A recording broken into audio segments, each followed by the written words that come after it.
কাজা বাবা মারাবা মারাবা কে ছিলেন নবীর গুণগান কাজা বাবা মারাবা মারাবা কে ছিলেন নবীর গুণগান একদিন আমার পর ফিরে ডাক দিয়া কই কাজারে Lui, c'est Anamoul Bijoy. Il vit depuis l'âge de ses 8 ans dans un bidonville de Dhaka, au Bangladesh. Avant, il vivait dans le nord du pays, dans la région de Mymensingh, avec sa famille.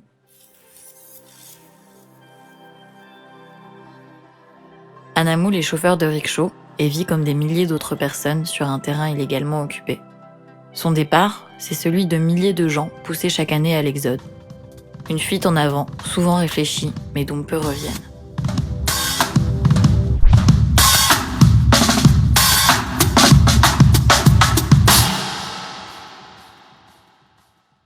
La capitale du Bangladesh abrite plus de 16 millions de personnes et la population ne cesse d'augmenter. Dans la mégalopole, près de 40% de la population vit dans des bidonvilles. Ils sont des villes dans la ville, conséquence de l'échec de l'absorption de ces déplacements de masse dans la cité. L'exode vers la ville est un phénomène ancien, et le flux des déplacements actuels sont sans précédent, considérablement accélérés par les effets du changement climatique.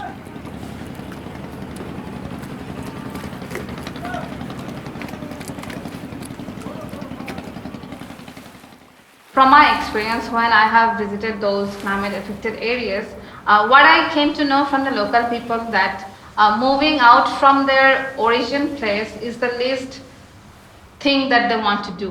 They don't want to leave their place. They don't want to live in big cities. They just want to live peacefully in their own land.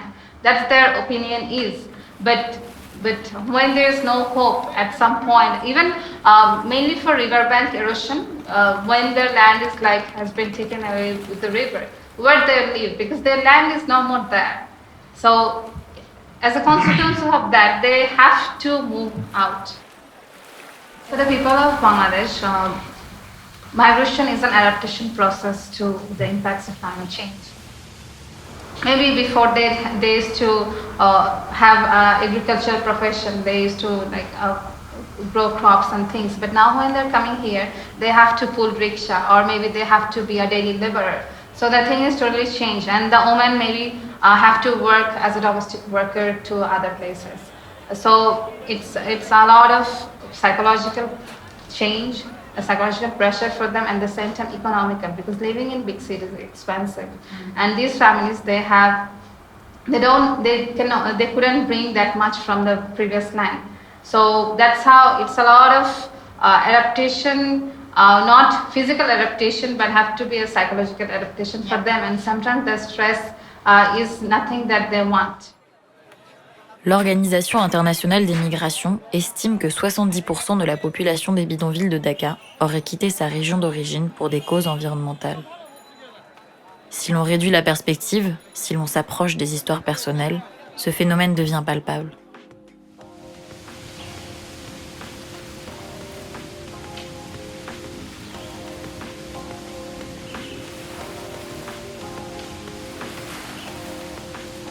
Anamoul vient du nord, d'une île de sable à la dérive.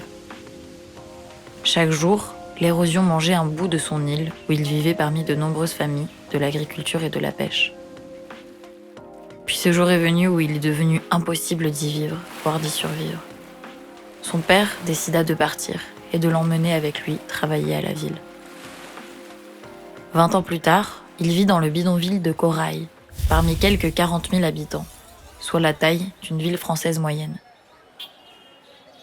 Tout autour, les immeubles du quartier d'affaires de Gulshan. Riches hommes d'affaires et expatriés s'y côtoient. Face à face, ces deux réalités s'ignorent, comme imperméables l'une à l'autre. These vulnerable people are living in slums of Dhaka or maybe some other big cities, and these slums has very, very poor infrastructure. They don't have, we cannot say that they are having clean water there. We cannot say that they are having enough good environment which is livable. Because these are so crowded, there's maybe 2 or 3 washrooms for hundreds of people. So you can just imagine how the scenario there is, and each family can have a very small room where the whole family is living in a single tiny room. Some are like staying in the bed, and some are lying in the floor. So that's how their life is. Depuis quelques années, le gouvernement bangladais essaye d'évacuer les populations du bidonville, sans proposer d'alternative de logement. Parallèlement, faute de terre disponible pour les nouveaux arrivants, le bidonville s'étend sur une mare de déchets. Non seulement il subsiste, mais il se dote aussi d'infrastructures qui finissent par révéler une vie sociale riche et active. Un peu plus au nord dans la ville, le bidonville de Bachantek connaît un destin similaire. Le gouvernement se désengage de ces espaces et laisse les ONG gérer l'ambiguïté. OEVI, une ONG d'origine française, se charge ainsi de l'approvisionnement en eau et forme les habitants du bidonville aux techniques de gestion de la ressource. L'eau, c'est la base pour s'hydrater, pour se laver, mais c'est aussi le premier vecteur de maladie dans les pays en voie de développement. Donc c'était vraiment important de travailler sur cette problématique de l'eau. Il y avait un accès à l'eau dans le bidonville avant que OEVI intervienne, mais c'était de l'eau de mauvaise qualité avec des taux de coliformes fécaux vraiment très élevés et une disponibilité de l'eau très variable. Parfois de l'eau sur 1 heure par jour, donc c'est le rush, tout le monde se précipite, les femmes doivent faire la queue pendant longtemps pour collecter de l'eau. Nous, on apporte un service légal, donc Shobha Jordopani Watan Life nous apporte un service légal dans une zone qui est considérée comme illégale. Donc le gouvernement bangladais nous a autorisé à apporter ce service-là. Mais en même temps, ce que je disais tout à l'heure, nous par exemple, on n'a pas d'accès à l'électricité de manière légale. On est obligé de se connecter de manière illégale parce qu'on est dans une zone illégale. Donc là, il y a une volonté politique quand même quelque part d'intégrer ces gens-là dans la cité, mais voilà, il y a quelque chose qui ne va pas. Le terrain, officiellement, il appartient au gouvernement, mais en fait, chacun s'est approprié des terres et loue, a accès à l'eau. Ça, c'est aussi les revendeurs illégaux, c'était ceux qui avaient accès à l'eau historiquement dans le bidonville, c'est eux qui détenaient le pouvoir, c'est eux qui détiennent la terre et du coup qui sont les propriétaires et qui gèrent leurs locataires. Et souvent, on le sent un peu moins fortement ici, mais on n'entend jamais la voix des locataires, quoi. C'est la voix des propriétaires qui prévaut. Et je pense qu'on en parlait, un des leaders principaux, il est basé à Dubaï. Il est interdit de séjour ici, mais il continue à donner ses consignes depuis Dubaï. Et une de nos interlocutrices dans les leaders, c'est sa cousine. Et voilà, au niveau sociologique, c'est assez intéressant. Et c'est vrai qu'ils ne sont pas du tout représentatifs de l'ensemble de la communauté, mais en même temps, mettre en place un système plus démocratique, nous on l'a vu dans d'autres quartiers, d'autres bidonvilles, où il y a d'autres ONG qui travaillent, qui essayent vraiment de faire quelque chose qui vient plus du bas et de former des personnes à justement représenter les intérêts du groupe. Mais ils n'ont aucune, dès que l'ONG se retire, ils n'ont plus aucun rôle validé. Ils n'ont pas de crédit auprès de la communauté et c'est les leaders locaux habituels qui reprennent le pouvoir. Nous, par exemple, notre fil coordinateur ici, c'était un des plus gros vendeurs d'eau illégale ici à Bachantek. Maintenant, il est chez nous, il est content du boulot, il sait qu'on a amélioré les choses, il a perdu un peu de son business, mais par contre, il a modifié son business. Il a pris 4 ou 5 lignes de chez nous. Ça veut dire qu'avant, il avait sa connexion illégale qui connectait directement au réseau de Divasa. Aujourd'hui, il a pris 5 lignes légales de chez Shobha Jordopani. Ça veut dire qu'il est client Shobha Jordopani. Et il fait son business à partir de ces 5 lignes. Donc tu vois, il y a aussi Ok, ouais. Ouais, une pédagogie, quoi. Ouais.